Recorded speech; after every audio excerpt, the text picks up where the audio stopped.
মুন্সিগঞ্জের সিরাজদিখান উপজেলার রসুনিয়া ইউনিয়নে বিএনপি ভারপ্রাপ্ত চেয়ারপারসন তারেক রহমানের ৩১ দফা বাস্তবায়নের লক্ষ্যে লিফলেট বিতরণ ও মতবিনিময় সভা অনুষ্ঠিত হয়েছে।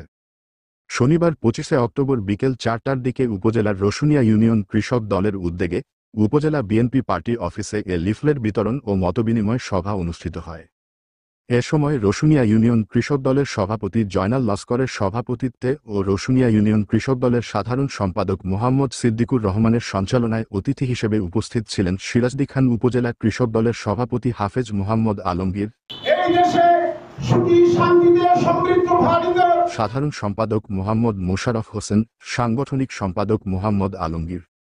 আমন্ত্রিত অতিথি হিসেবে উপস্থিত ছিলেন উপজেলা বিএনপি সহ সভাপতি মোহাম্মদ মোতাহার, মুন্সিগঞ্জ জেলা বিএনপি সদস্য ও উপজেলা বিএনপি যুগ্ম সম্পাদক মোহাম্মদ আতাউর রহমান।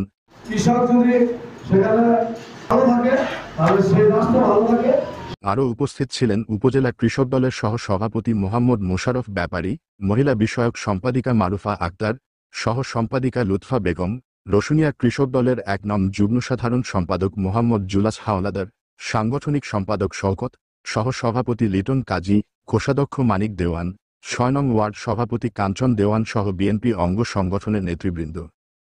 মুন্সিগঞ্জ ১ আসনে আমরা সবাই কাকে চাই?